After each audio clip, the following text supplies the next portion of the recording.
All right, today we are going to bring you a powerhouse in the world of real estate, someone who went from humble beginnings to absolutely dominating the real estate game with nothing but grit, determination, and an absolute refusal to give up. You may know him as King Kang, the guy who makes real estate investing look easy, and he will definitely show us the money. I wish I could say it as cool as him, but yeah, what we're gonna talk about today just actually goes beyond more than just flipping houses, right? We want to talk to him about his story and his life and how he got started. Kind of breaking through those barriers and defying the odds, and figuring out, like all of us do, how to turn obstacles into opportunities. But I want to talk to Kang today. He didn't just build a 7-figure real estate business. He really built a movement, and he has this enormous following. And that's where I first found him, watching all of his reels. So, from very modest beginnings, working low-paying jobs to earning his first 6 figures in under a year. I want to hear about all of that. So yeah, super excited to get started today with you, an absolute megastar on Instagram and social media and YouTube and all that stuff. So absolutely welcome. Thank you so much for jumping on today. First off, David, I want to say, bro, it's an honor to be here with you. Thank you. Secondly, bro, thank you so much for the badass intro. I appreciate that. Third is thank you so much for the kind word, and hopefully I'll be able to add a little bit of value to your life and just help you improve your life and help you make a little extra money, man. Yeah, well, I love it, man. We met at Family Mastermind a year ago, and I saw you. I'm like, oh my goodness, there he is. I was so afraid. I think I saw you for 2 days before I came over and introduced myself, which is stop it, dude. It's true, man. I was a little starstruck. I've definitely watched all your stuff with the Ferrari and the house and all that. But yeah, like, give us a little idea. Like, how did it start? How'd you get going in real estate? Yeah, I mean, so basically, obviously, I dropped out of high school when I was 17. Then I met my wife at the age of 18. So I met her very, very early. And, at the time, Law and I, we moved into this little shed behind a mobile home park. Yeah. And we lived there from the age of 18 all the way until we're 23. Like, I'm talking about a little shed behind a mobile home park. I saw it. I know. Yeah, I saw your reel when you went back there. Dude, because people didn't believe me. So I was like, shit, let me go back there and I'll show you guys exactly what it looks like. It's basically just a tool shed. We turned that to a little, love shack. Yeah. And so, started out making $8.50 an hour. After 6 years of working there, I finally make $30,000 a year. Wow. I stuck working there for another 2 years, so a total of 8 years. Yeah. And I remember when I told my mom and dad, I said, hey, you know what? I'm going to quit this J-O-B and I'm going to go into real estate. Yeah. And what made you pick real estate of all the things that you could do? Dude, and David, it wasn't me, man. It was the wifey. Really? Okay. Yeah, bro. I remember coming home one day and she said, Kong, we're going to risk everything that we got and we're going to go into real estate. And this was my exact word, David. I said, come on, man, shit, bro. I said, come on, man, shit, bro. I said, Lon, you're going to risk everything that we have built for the past, I don't know, man, 10 years to go all in. She said, yeah. She said, Kong, because I don't want to save my way to $1 million. I don't want to wait until I'm 65 to be a millionaire. I want to be a millionaire and make millions of dollars while I'm young. And I said, dude, if you want to do it, let's rock and roll, baby. Put on my gloves and let's rock and roll. And the reason she chose real estate, David, is because, like for us, it wasn't about following my passion. Screw the passion. Like, I don't care about passion, dude. What I care about, dude, is follow that money. So the reason we got into real estate, because like everybody said, real estate create the most millionaire. Yes. So, I mean, it could have been Amazon drop shipping. It could have been day trading. It could have been whatever it is. As long as it's ethical and moral, David. Yeah. I was ready to go. And it just happened to be real estate. And how important was it just having the support of your wife? Like that had to be just I know in my journey, it was so important because you hear of people who's like their families are sort of pulling them in different directions. Dude, absolutely. Like, so David, there's a saying in my country. Đồng vợ, đồng chồng, tác biển đồng cung cạn.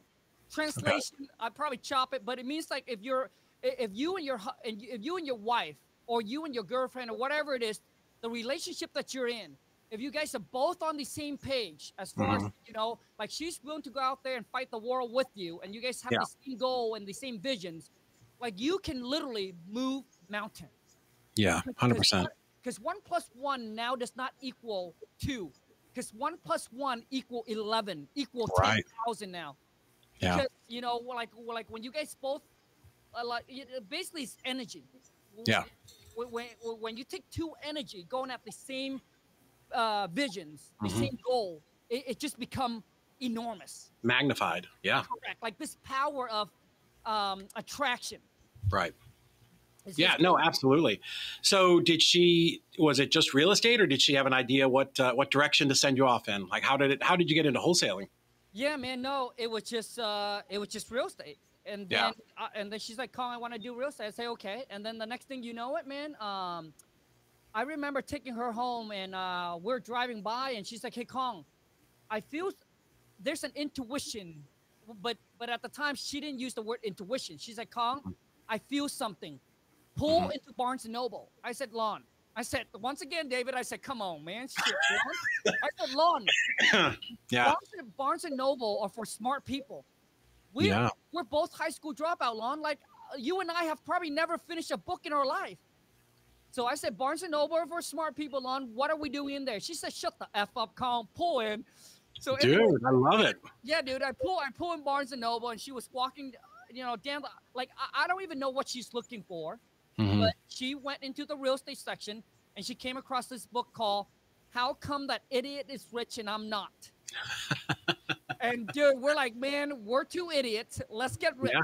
So she went home, She studied the book, and I went on YouTube and I searched the cat up. I searched the guy up, and man, David, I consumed his whole entire content, and I Yeah. started taking action. I start picking up the phone. I start, you know, cold calling everyone on Craigslist. Wow. And the next thing you know, man, she pays $7,000 for this 7-day, for this 3-day seminar hosted by that guy. And Really? dude, I met the cat in person, and I was freaking out when I saw him because, you know, Yeah. I spent a lot of time watching his stuff. Right. Right. That's how people are when they meet you now. They get all nervous. So yeah, I mean, for you know, that 3-day seminar led me to you know, meeting my mentor. So after Yeah. 6 months of trying to figure out how to do it myself, David, I just Mhm. knew that I couldn't. Mhm. I just knew that I need that hands-on mentor. Yeah. I knew that I didn't have problem taking action. I knew that I didn't have an issue committing. Mhm. But I have problem of like, oh my gosh, like I didn't even know what to do exactly. So I Right. was doing a bunch of stuff, but I was doing the wrong stuff. Yeah. That makes sense. Yeah. So I hire on a mentor, dude. I pay him over 6-figure, and Wow. he came out and took me under his wing. I flew him out for 3 days. He showed me everything I needed to know, and Mhm. I started to be on the right track. And I remember that my first deal, it was a fix and flip deal. So Okay. I actually started out fix and flip, David. That's where I started too. Oh, Mhm. one of the biggest mistake of my life, bro. Yeah. So I started off fix and flip, and we did our first deal. The first deal went really, really good, Mhm. and it was an on-market deal. Now, but this is back in 2012. Yeah. So you can find a lot of deals on the MLS. Right. Right. So I was starting to, you know, making offer to agents on the MLS, Okay. and and we came across this house. Anyways, we found it, lock it up, got a contract to go in there. He spent about 3 or 4 months rehabbing it, and then we listed back on the market, full price, got a full price, you know, offer on the first day, and we closed that thing, and I think we ended up making $50,000 after all the commissions, Yeah. 50 G's, and David, Nice. Lon and I went and we got the check, and we're like, damn, we gotta get rich, baby. Order the jet. We're ready. So were you still working a regular job then, or had you gone all in on real estate? No, I mean, you know, Lon, like I'm a super risk taker, David. Like Yeah. I would like I don't need to read the whole information. I'll just go take action. So I'm the guy that shoot and then aim. Lon Yeah. is more like she'll aim, she'll analyze you, and Yeah.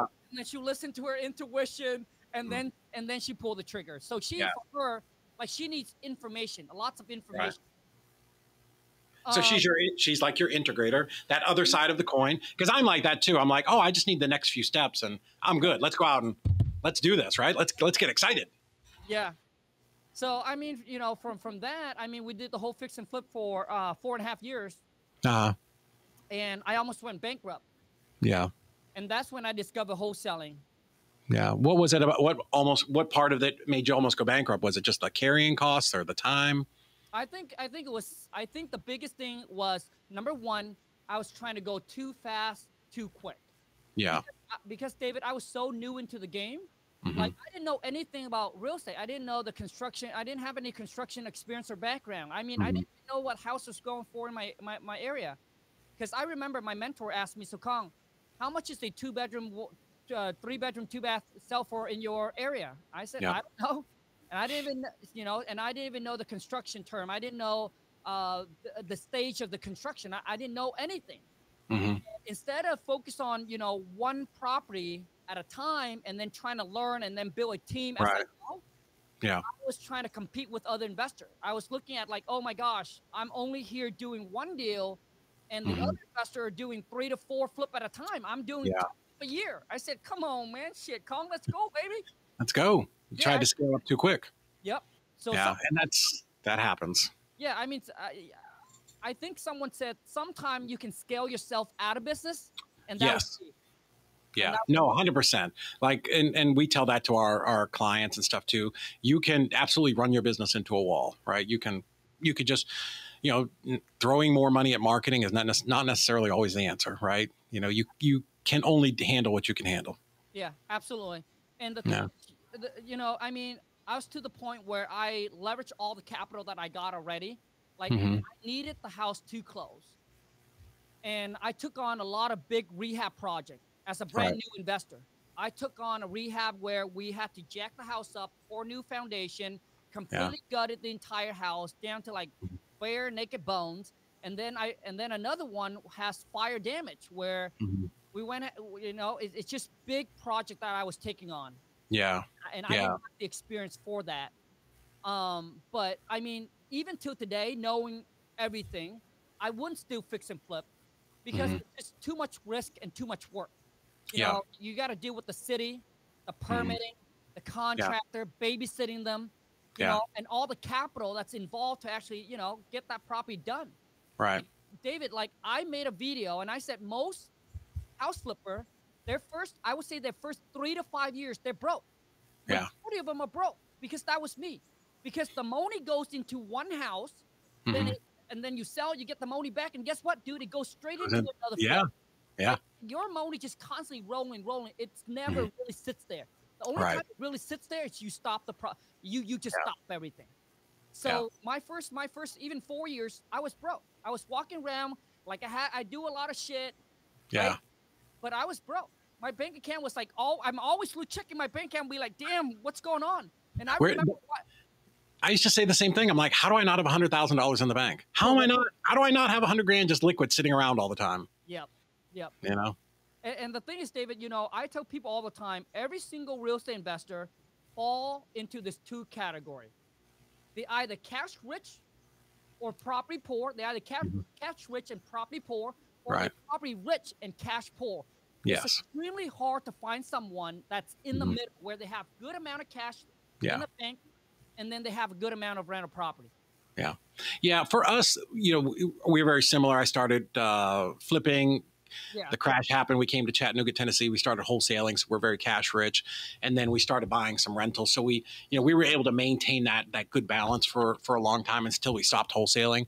And it was really good. But no, I think what you said is great. So you're doing rehabs. Like, obviously you knew what wholesaling was. What made you decide to make that jump into wholesaling? Yeah. It was because, dude, I was tapped out. I was at the point where I needed cash coming in quick. And one of my local investors said, Kong, you're so good at finding deals and you suck at rehabbing. I said, no, like, he's a good friend, right? Yeah. Like honestly, man, good friends will always tell you how it is. Yeah. Like, they won't sugarcoat anything. You suck, you know, they need to let you know that you suck. Right. Like, now I'm going down a different path here, and I'll answer your question, David. But, you know, to me, it's like, the friends that when you go out, dude, like you look bad, bro. Like Mhm. dude, you look horrible, and they'll tell you, yeah, dude, you look good. No, bro, you need to go to the gym. You Yeah. need to freaking lose weight, right? It's gonna make you feel better and this and all that. Instead of the friend who tell you, hey, you look great, you're fine. You Mhm. know, people should love you the way you are, yada yada. Dude, come on, man. You need to make change. You need to Yeah. improve your life. You need to look better because you can look better, right? Yeah. Yeah. Anyways, Absolutely. so he told me, and then I went and I was like, dude, I said I had no choice. I had no Mm. choice. So I said, dude, I will have to do this. So I start targeting expired listing. Perfect. So there was a house that was listed, it was took off the market. And I remember some of my local investors say, Kong, man, if I would have get that house, like if whoever get that house under X amount of price, I'll buy it. And that's Yeah. exactly what I did. I start sending out Perfect. letters to all the expired listing. Mhm. And and that exact homeowner calls me back, and I specifically targeting her because her property was in a good area, Right. and I was part of this local RIA meetup, Yep. and they said everybody wants that house, so I targeted her anyways. Chat with her about 4 times, got on the phone with her, and then we met at McDonald, signed a purchase and sale contract right there and then. Really? Yeah, dude. And all it cost me was, I think I put a $150 EMD, which is the earnest money deposit, to lock that property up in a Mhm. contract. Found my buyer in like 2 days. We Nice. closed that thing in 15 days, David, and I made 28,000, and that was the turning point of my life and my business. And Yeah. I said, oh shit, baby. I This said, is hey, it. I said, if I can make $28,000 in 15 days, Right. risking and only have to spend $150 to tie that deal up. Mhm. I said, dude, I said, Kong, what if you do 2 of these a month? What if you do 3, baby? That's right. And That's and right. and I was like, dude, and I didn't have to risk all this, and I didn't have to deal with contract or permit Yeah. and all that bullshit. Yeah. David, I went all into wholesaling. I shut down my fix and flip operation. All the money that first year, all the money I make from wholesaling was I was just funding my fix and flip Right. just to finish the mess that I got going on. Yeah. Exactly. Yeah. And then Wow. after that, dude, it took me another years where I start building teams, I start having system in place, and Uh, now we're cranking out about 100,000 plus a month. really Yeah. outstanding. Right. And are you just working right there in Seattle, that area? Or are you working nationwide? No, we stick with Washington State, Okay. but I stay away from King because King is too expensive, and it's such a competitive market where Yeah. um I'm not big enough to be in that market. Oh, really? Yeah. Hmm. I mean, people are spending, 100,000 a month on just marketing. Wow. Yeah, I remember Wow. dropping 30,000 in King County, man, and I got one phone call back. The seller was motivated, but by Mhm. the time I hung, but dude, it was like he was scared. He has like 3 other investors that were just Yeah. also ready to go. Wow. So tell me about building the team a little bit, because obviously you had no experience doing that. That Yeah. had to be a little bit scary and interesting. Oh, dude. I mean, I think my first year or so, like, I didn't want to hire anybody. Yeah. I want to be able to do it all and keep all the profit. I was Dude, I did the same thing. I was that guy. It was the worst thing I ever did. I tell people, if you want to hear the dumbest shit that I've ever done, this was it. well, but the thing with me too, is David, I when I started my real estate career and seeing my mentor and seeing people online, Hmm. I thought success was having a big operations. I Yeah. thought that success was having a big office, a fancy office. I thought Hmm. that success was, walking into an office and having 50 to 100 employee. Yeah. And, but then I realized that that was not the life that I want. Hmm. The life that I want was freedom, like free to go anywhere. The life that I want was I don't want to be trapped in a box. I don't want to be trapped at a physical location. Hmm. I want to be able to be anywhere and still make money. Yeah. And when I realized that, David, that's when I started to like, hey, you know what? I want to do this virtual. I want to go all virtual. If a seller needs to meet me to sign the contract, ain't gonna happen. I'm So not your guy. yeah, I'm not your guy. So we went all virtual. So now we have a team of 7 VAs. that runs pretty much my entire wholesaling operation. Really? Outstanding. Yeah, talking about that, I've run small wholesale companies, I've run big ones, and now our company here is we have 20 or 25 people in the office. Yeah, it's a big, but it's a little bit different type of company. But yeah, when I was very small, I could literally shut things down for a month, go to Europe. It was fantastic. I would get my direct mail to turn on like 5 days before I came back. I came back, had leads. It was good. Scaling does seem very attractive, and it does look like the measure of success. Yep. But I think what people don't realize, what they don't understand is once you're scaled up, you are now responsible for these people. You're responsible to make sure you're doing the business and that they're getting paid because they have wives and girlfriends, hopefully not both, but kids and dogs and car payments and all of those things. And it's your responsibility to make sure that business is running. So I had a very smart mentor tell me early on, like, scaling is not for everybody. You can make just as much money in a very small operation. And when I say make as much money, that you take home, right? Bottom line revenue. Yep. So no, I think you're absolutely right on the money. Like, I mean, David, like I go to all these mastermind, and the one biggest takeaway that I can share with everyone is that revenue sounds good, but you know what's better? Profit. That's right. That's right. Revenue sounds good, but dude, profit sounds better, and profit is what matters. It's the only thing that matters. Yeah. It's the only thing that matters, man. It's like, what do you actually take home after everything's said and done? Mm-hmm. So some guys and gal, they might have a big operation. It might look sexy, but dude, their overhead is $500,000, $600,000 a month. And they're profiting between, their profit margin is like 15, 20%. Yeah. So that's not the type of business I want, man. Right. So, right. And they have a lot of stress and a lot of, obviously overhead and a lot of people that they got to take care of, and they got to show up, they got to still show up at a certain time, get off at a certain time. Their company got to make X amount a month for them to cover whatever it is. For me and Lon, dude, we like to build it small, mean machine. Yeah. Yeah. I don't care about having 50 employees. Keep it mean, and keep it profitable, man. Yeah. And keep it all. Keep as much as you can. No, 100%. Yeah. If I was to go back into wholesaling, I would have a very small operation. Me and maybe 1 or 2 people. That's it. Honestly, David, I tell people all the time, like, honestly, I don't care what states you live in, New York, California, man, if you can get to the point where you can take home $25,000 a month, you're good. Dude, 1 wholesale deal a month. You're good.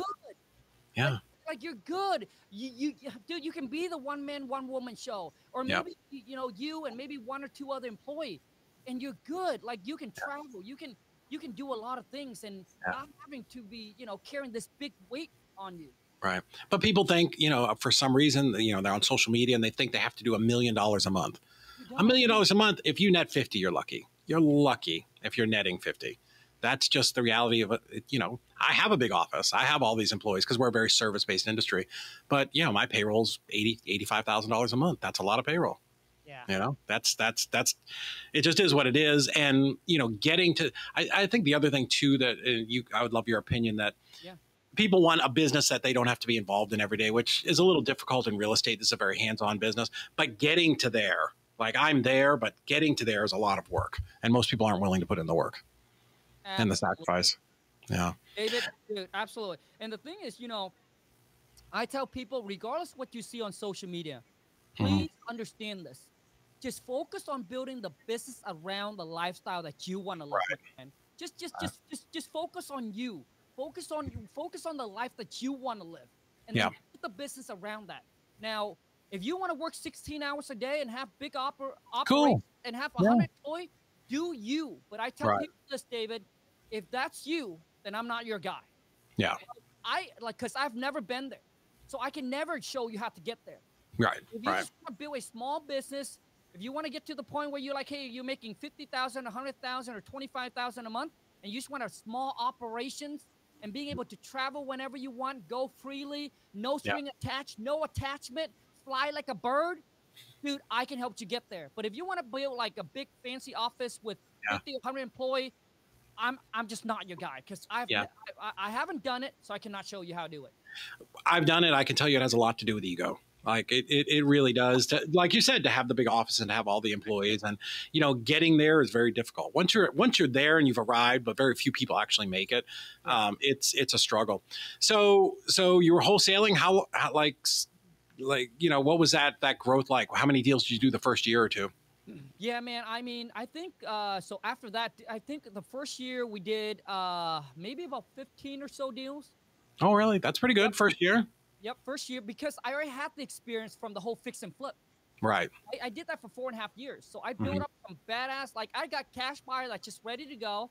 I know Yeah. what they want. I know where they buy. Like I just Mhm. know everything, right? I know my market really well. So when I get Yeah. on the phone with the seller and the seller said, "Hey, I want 300,000 for the property," I already know what Yeah. the property's worth, and I Right. negotiate directly with them on that first call. I lock Mhm. it up and close them right there and then. Nice. And what year was that when you started doing the virtual, like locking everything up over the phone? Man, so I got into real estate, I think like 2000, maybe late 11, early 12, and Okay. did go fix and flip for 4 years, so you can kind of do the math. Yeah. Yeah. Wow. Okay. So almost 10 years as a wholesaler, right? Almost. Yeah. 7, 8 years, yep. 7, 8 years. That's a long time. That's longer than most people make it. I did it for 12 before we Damn. shut it down. Because we just couldn't run all the businesses together. Wow. And yeah, 12 was a lot. Like I tell people, I was too dumb to quit. You know. you so, know. so, so, David, so you don't wholesale anymore now. No, we shut our wholesale business down about a year ago with So the what do you do? transactions company and the title companies. It just you can only juggle so many bowling Yeah. balls at one time, and that's, I think, an important lesson that I had to learn is, it's far better to be focused and pick Mhm. one lane and stick to that lane.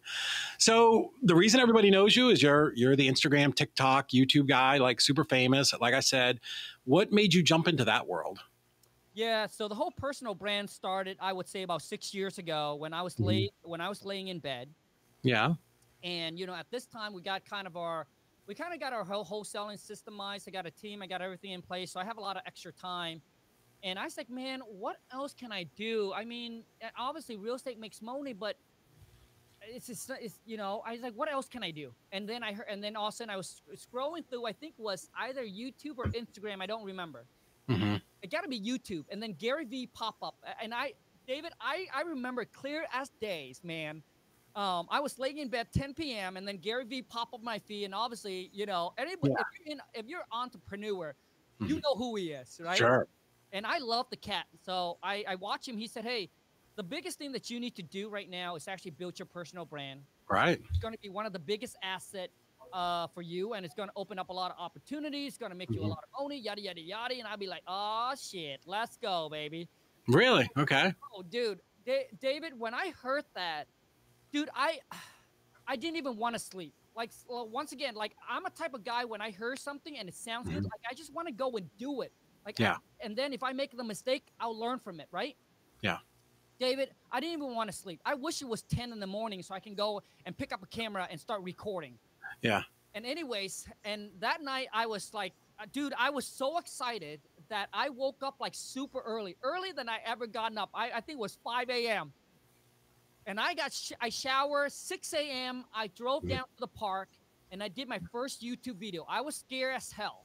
Listen, Yeah. a lot of you think like, oh my God, Kong is made for social media and he make it seem so easy, bro. You're Yeah. kidding me, dude. Go back and watch my YouTube video 6, 7 years, my first one. The audio was bad. I didn't know what the hell I was doing.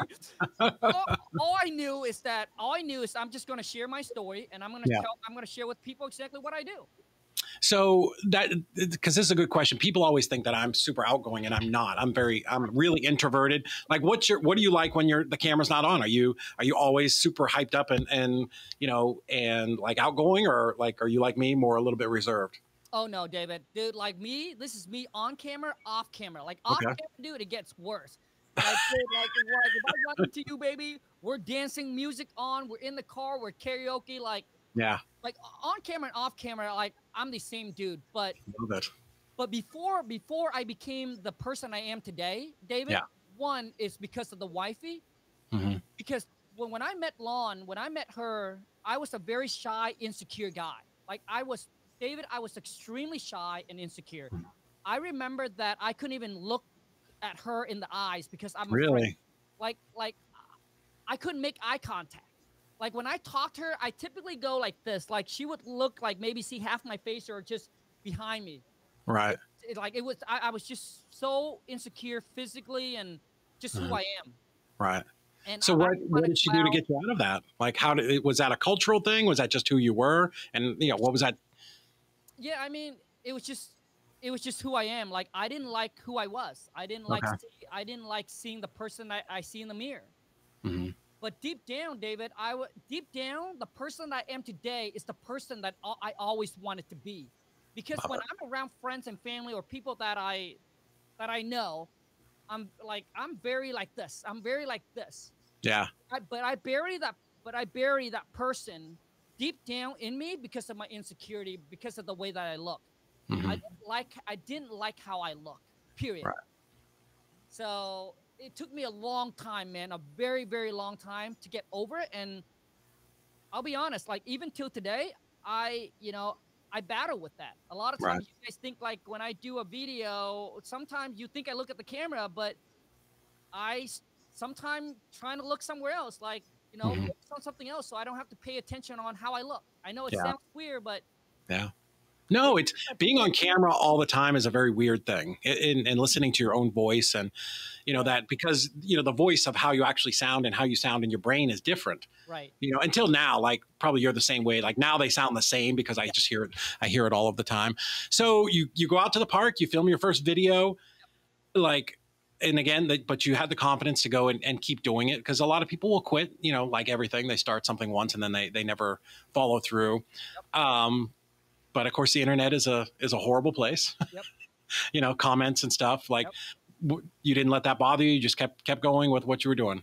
Oh man, David, that's a good question. So for me, throughout my whole entire life, it's never about doing what I love. Yeah. I always focus on doing whatever is required from me. Interesting. Right, dude. Okay. It's always been I do whatever is required, not what I love. Yeah. Right.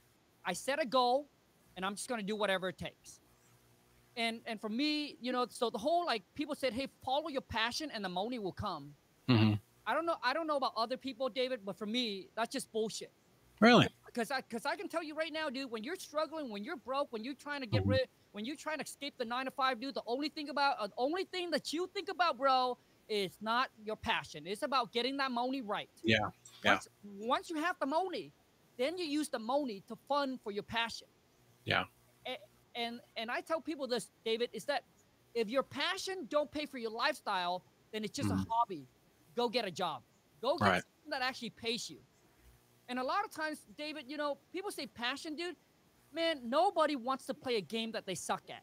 But when you get good at that game, dude, that game all of a sudden becomes the love. Right. Like I like when I first started my whole social media, did I like it? No, I hated it. I hate the way that I sound on camera. I hate the way I look on camera. But I knew that it was the path that's going to open up more opportunity for me to make more money. And to me, that was what's more important. My financial freedom was more important than my feelings. F your feeling. Who cares if you feel good? Who cares if you feel bad? Who cares if people talk shit about you? Who cares what you look like? It doesn't matter. Because all of those, dude, your feelings don't pay for your bills. You know what pay your bills, dude? Benjamin. Benjamin, dude. The Benjamin pay for your bills. So my thing, David, is I always tell people, dude, get your mindset straight, get your priority right, focus on getting that money, and I promise you, dude, eventually once you have enough money, then you can use that to fund for your passion. So so for me, I already made my money in real estate. So when I got into like doing social media, the first year, I didn't pitch anything and I didn't make anything. And because I was using the money from my real estates to fund for whatever it is, my social media. Then when I became really good at it, then now I love it. Like so now when people ask me, Colin, what's your passion? My passion now is to create content, help as many people escape their 9-to-5, the J-O to B. Yeah. That's my mission and that's my passion. I love teaching. Yeah, and you built an amazing community, and then you got into coaching. Yes, and then I got into coaching, and it makes me a boatload of money. It makes me more money than wholesaling.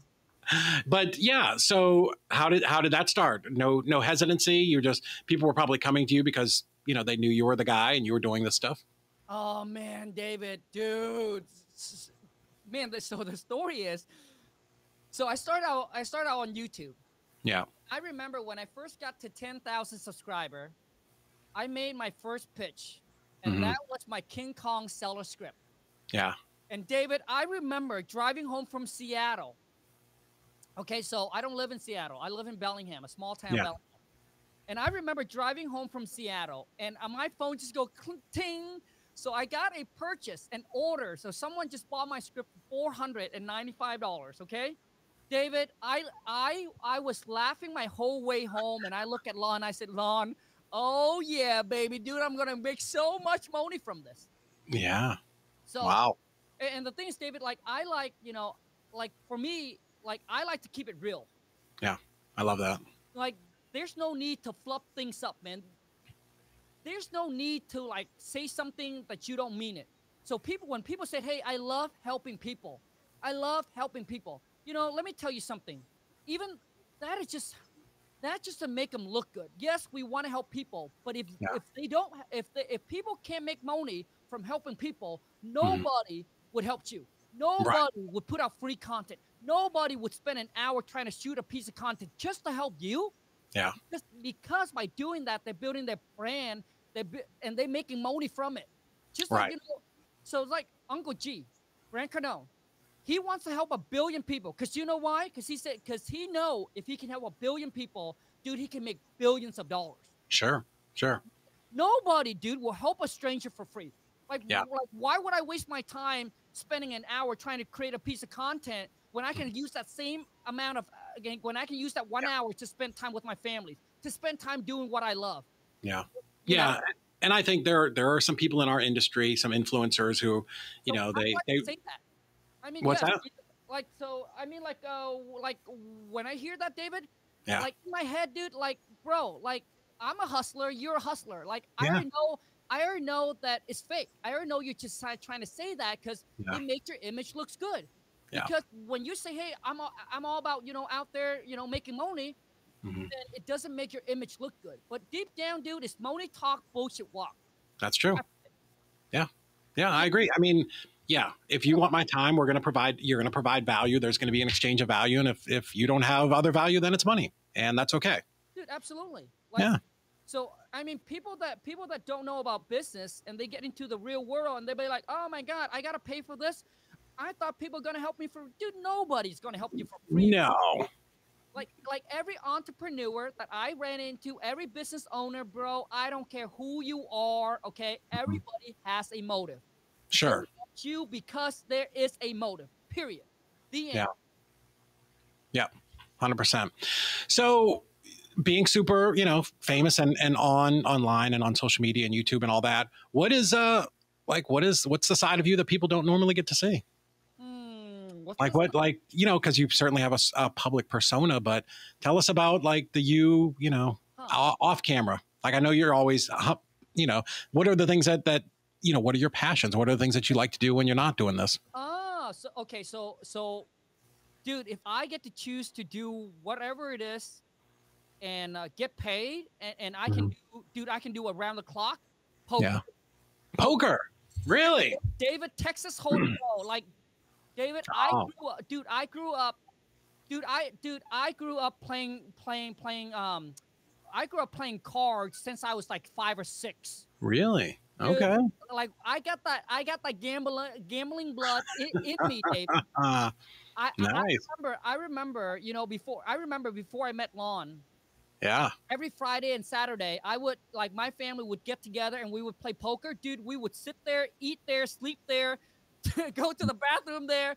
Like, I would just sit there all day, all night. Like, Mhm. I just love it. Lon, Dude, next in March at Family, let's go over to the Hard Rock. Let's play. I know, but Lon doesn't Oh, allow she me. doesn't want to do that. Oh, She hate gambler because gambling also is the reason that puts us in a bad situation financially as well.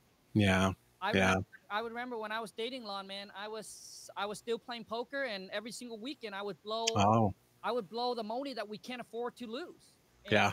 she cry about it, I get it. and I had to come down and choose between, Gamble and her. Yeah. Yeah. Well, we can go up to one of the private rooms and just play for chips. It'll still be fun. No, I mean, dude, if we're gonna play, bro, Mm. they're gonna be moaning on the All table. right. I'm not afraid. So I love to play poker now. Yeah. Now, David, I'm getting into Korean drama. Really? Okay. So every single night, Lon and I, we watch a little Korean drama before we go to bed. Okay. What's the big show that you're watching now? Dude, a really good movie. It's called The Alchemy of Soul. Okay. Bro, dude, that movie, one of the best movies. All right. Is it dubbed or subtitled so guys like me can watch it? Or yep. Okay. All right. We're gonna recommend that, and we're gonna watch it and see. I'll let you know. Yeah, let me know. So what? I know we were talking a little bit before we popped on and started recording, but what's the next year look for you? What look like for you? What's your goals? What's your vacation plans? Where are you going to be this time next year? Yeah. What's going to have changed? So the goal financial, I mean, on the Moni side, David, my goal is trying to get to 20,000 a month. Okay. I'm sorry, 20,000 a day. Okay. So it's going to be $600,000 a month. I have no clue how. I mean, right now, I think we're averaging, with all of my business, I think we're averaging right around, 10,000 a day. Okay. So all I need to do is double that. So I like to play the double game. I mean, like it. The ultimate goal is to get to $1 million a month net, like take home. But I'm going to start with 600K, 20K a day. Yep. As far as in everything else, I mean, Lon and I have a pretty normal life, man. I mean, besides Moni goal, I mean, Lon and I are doing the same thing every day. Wake up, eat, we go to the gym, we come back home, eat. Yeah. Any vacations or travel coming up? Yeah, I mean, we're gonna go. So next week we're gonna go to California to pick up Lon's necklace. It's 115 G's. Wow, very nice. I'm gonna pick up her necklace. After that, we're gonna come home, and then we're gonna go to Vietnam for a month. That'll be fun. Just go over there, hang out. You can work remote. Yep, we can work remote, so it doesn't matter where we are. Yeah, right. Business is still going. Moni is still. And then after that, we come back, and obviously we're gonna plan for the family mastermind. Yeah. Okay. Cool. So you'll spend the holidays over there. Yep. We're gonna come back. We're gonna spend Thanksgiving there, but we're gonna come back for Christmas. Okay. All right. Now, is all of your family in that area and where you live now? Yep. All my family's over here. My mom recently just went back to Vietnam, and she's gonna retire in Vietnam. Oh, okay. Nice. Nice. Well, cool. Awesome. So kind of as we wind it up here, I love to ask people, like, if you could go back to to yourself at, 16, 17, 18, maybe those younger years where you were still trying to figure things out. Like what advice would you give to yourself, or to, I like to work with a lot of younger kids. Like, what advice would you give to them? So, I mean, number one is, once again, you got to get your priorities straight. Yeah. I think a lot of teens, 1920s, like, they don't have their priorities straight. So they're out there partying, clubbing, drinking, getting themselves into drugs, getting themselves into the wrong crowd. Because once you have your priorities straight, nothing else matters, my friend. Like, if you know where you go, you'll be like, yep, this is what I want. This is not what I want. So for Lon and I, when we were 18, dude, we didn't care about the partying, the clubbing, the drinking, and none of that. We just want to become financially free and financially independent at a young age. We want to become a millionaire. Yeah. So, one, you got to get your priorities straight. Number two, you got to get your money right. Yeah. Which means a lot of you're making your money, but you're spending on stupid shit. You're trying to look rich versus getting rich. So that would be number two. And I see kids all the time, right? Wearing all these designer clothes, right? Buying diamond grills and all that. Dude, you got to get your money right. Yeah. Then number three, dude, you got to build your own business. You're not going to get rich or become financially free working at a J.O. to B. Right. So I tell David, I tell people, you only got two choices in life. You either get rich or be a little bitch. Which means you either be the boss or you work for a boss. Right. Which is yours. Now, those are the options. You're right. There's nothing wrong working for somebody. Sure. But you just understand, dude, that if you want time off, you got to ask. You got to wait for approval. You want to go on vacation? You got to wait for approval. You want to race? You got to wait for approval. Okay? So I think I love it. And then for me, you know, once you have built your business, number 4 is start building your own personal brand. Yeah.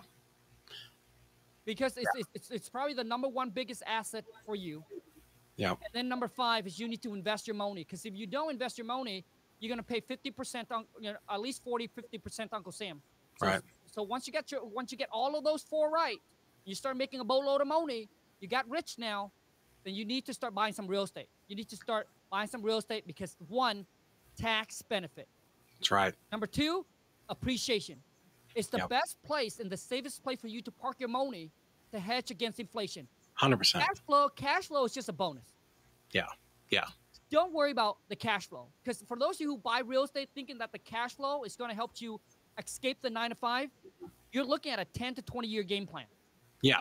Yeah. It is definitely a long-term game plan. It's not fast money. You know, we say wholesaling is quick money, rehabbing is kind of medium money, but high risk.